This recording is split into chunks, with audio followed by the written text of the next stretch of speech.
And welcome to another video. This is an update of my training for the 13-mile Royal Parks run, which I'm doing on the 11th of October for the Save the Children's charity.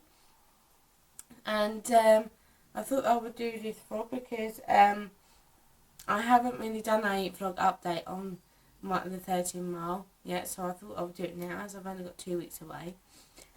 It's going really well. I've done some short and long distance runs, which I planned as soon as after I did the London 10K. I made sure I booked off so I could really do some good long distance runs because that is a challenging thing, is working out a schedule that will fit round me and my husband's work schedule, because I work at weekends, he works during the week.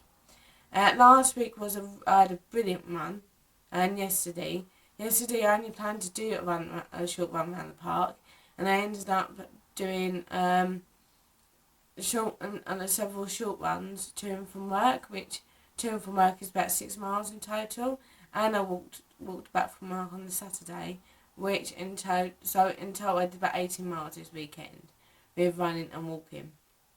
And this is the training plan, which I have. I'll link the blog below of my recent update on my training I blogged last week, and on there is the file document to this training plan. So if you'd like to see that and you want to get into running, or you've got an event coming up and you want to use this as a guide, please feel welcome to do so. I would always say that if you are getting into running, I would always say have a goal, have something to aim for, because a lot of people do fitness, exercise and running for the wrong reasons, because they want to do it for somebody else rather than themselves. And also, I know a lot of people where they see a dress that they want to fit into, and so they lose weight for that dress, but then they don't continue on. So I would always say have short-term goals, also have long-term goals. What is your ultimate aim, and why you want to exercise? Who are you actually doing it for? Are you doing it for yourself, or are you doing it for other people? Because then you'll really get in touch with, do you really want to exercise or not? I got into exercise and running because I was fed up of not feeling good about myself. And if you'd like to see my vlogs where I've talked about my issue of self-confidence, then I've linked them below. And I just one day thought, no, I'm fed up of feeling low. I'm fed up looking in the mirror and hating myself. So I'm gonna do something about it. So I started running. The first one I ever did, it felt like my lungs were gonna fall out my mouth. But it's like everything. Once you get that first run out of the way, then it does become easier. And because when I started running, I lived down the south coast, and I used from where I started along the river to the end as my goal. So my goal was to reach the entire length of where I started to where it ended as my distance goal and my aim. And it took me, I had to stop like 5 or 6 times when I first done it. But then, as I kept going, I then didn't have to stop at all. And I was able to do the whole distance. And that's the thing, don't decide when you go running to do a 5-mile run in your first run. Because the amount of people that have done that, and then they've burnt themselves out. So I mean, not the job I'm at now, but the job I was at before I got made redundant. A lot of people would come up to me because obviously they knew I was into running, and they would say, "Oh yeah, I've been running. I did 5 miles yesterday." And I was like, "Oh, well done," but you shouldn't have. You should never do.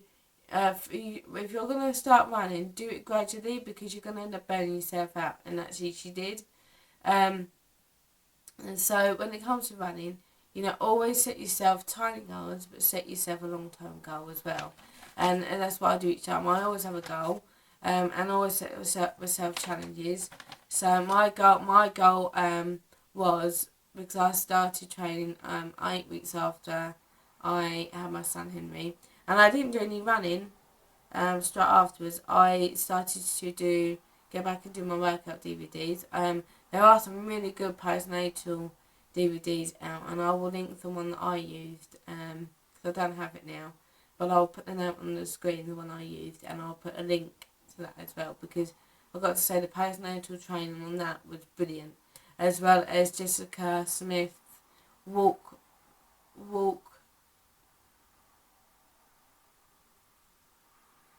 to weight loss or something like that. I've got it downstairs, but again I will link that, and I'll put that up on the screen, the name of that video. But that was really good for postnatal training, as well as Davina McCall's 15 minutes fitness. That is a great DVD, and I do like her fitness videos because they're easy to follow and they are very short. And when you have a busy lifestyle like myself, your mum, you work, it's good to a quick workout. I get as much out of as doing a long an hour workout. So, and actually you can find that you've actually worked on more of a sweat doing it in a shorter time than you're doing a longer time workout. So, but my training's gone, but I feel pleased. I feel that my distance has improved. I did a brilliant run last week, which I did from Ewell to Kingston, and I managed to do the whole distance from Ewell to Tolworth, which was one of my ultimate goals, and I haven't done it, and I done it on last Sunday, because I made sure I did that. I put that date to do my long distance run on that day. I was literally going to go run up London, but I didn't because of the trains. There was no way that I could get to where I was going to start at Battersea Park easily, and so and also because what I like to do, I like to go for a run and then meet my husband and my son afterwards, because then we go for coffee, something I really enjoy doing. I love that, and I knew we couldn't do that, and so to stick with that was a plan of meeting after my run. I decided that I would run from Ewell to Kingston, which I did. And what I would say with running is that what I do, I break it up. So, like yesterday, I made sure I walked the first part. Because I didn't know how far I was gonna run. So I thought, well, I'll just see how far I do now. So I cut through. There's a cut through that I can go through. Did through there. Did to the other end of the train bridge, and I thought, okay, and then I walked on a bit more, and then I did a bit more running, short running, and that's the thing. I just break it up. What I would say first is start off walking like I did, and then do some like 1 minute or 2 minutes of running, and then stop, and then do and have a break, walk for about 5 minutes, do another 1 or 2 minute run after then, and just increase it as you go, because that's how I got into it. I started doing because I wanted to do long distance running. I decided that I would walk, and then I would do some little runs in between, and then build up gradually, and then I did, and I actually managed to walk, which I mentioned before in my self-confidence vlogs that I did. I walked all the way from Wimbledon to Tower Bridge once.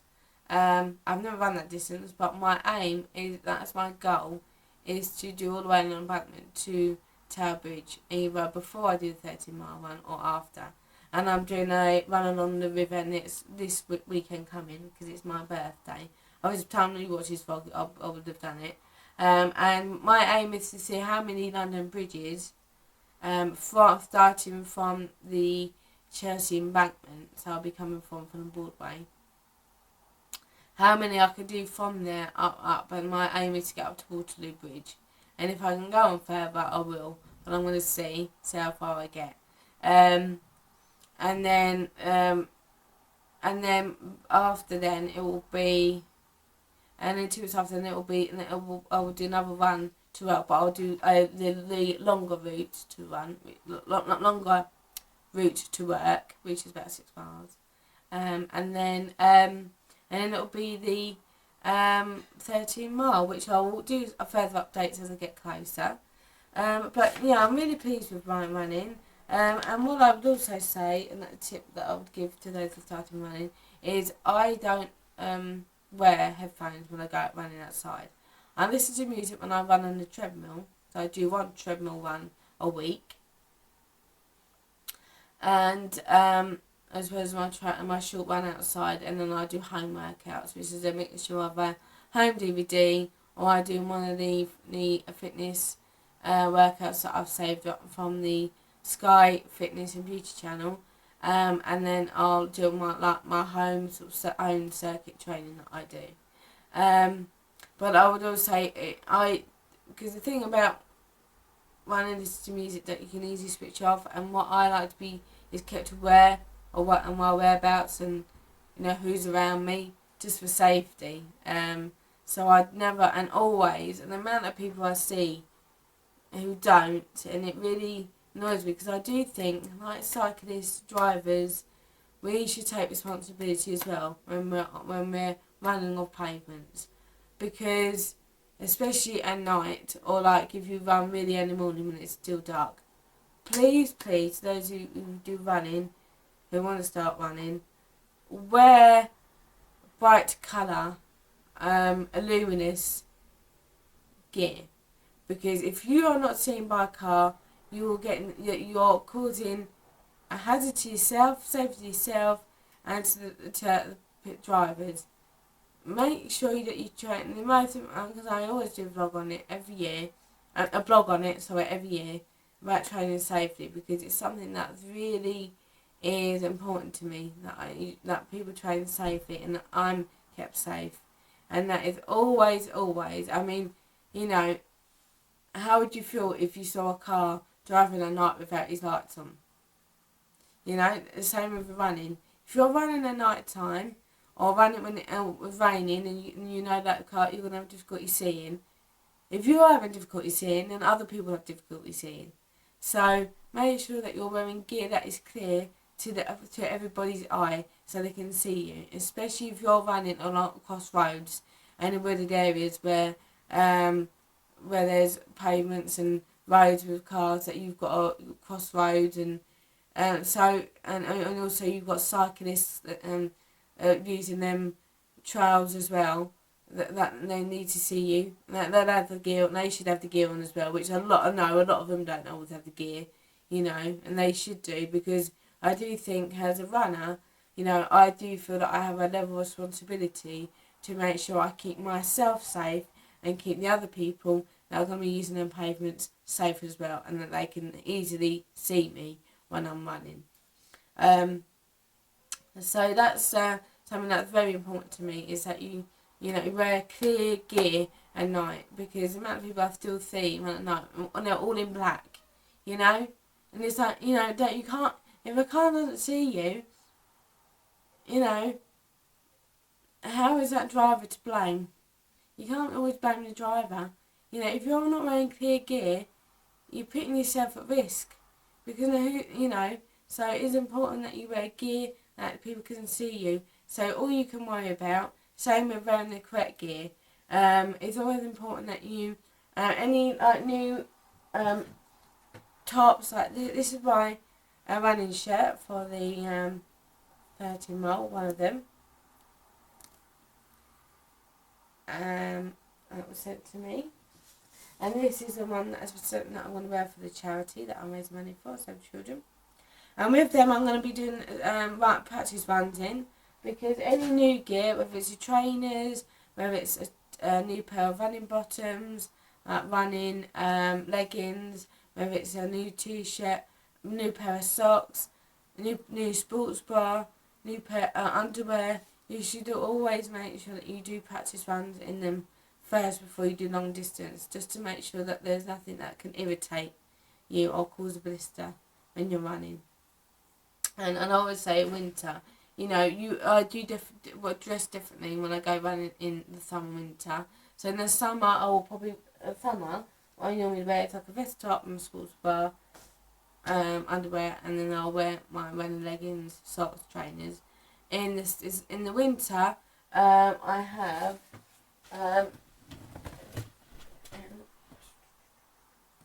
have these thermal tops. Now these are not for running. I did have a running one which I need to replace, but this is thermal top I got from I think it was from Amazon, and they've been brilliant. I've got several. I think you could buy like 2 in a pack or something like that, and they've been brilliant. And of course, these are practice ones, and not one's been irritated by these. And like these, what I wear in the winter, or this time of year, in the autumn to winter, underneath another top. And what I would say is don't overdo it with the layers, because obviously you need to make sure that you don't get too hot, because it will affect your running. But also remember that, you know, as you cool down, your body will get cold again. So it's always good to have like a running jacket to cover yourself over once your body cools down. So, but anyway, that's my vlog for that's it for the update of my 13-mile training for this time around. But I will do another update probably next week, I'll say. But until then, take care and I'll see you soon.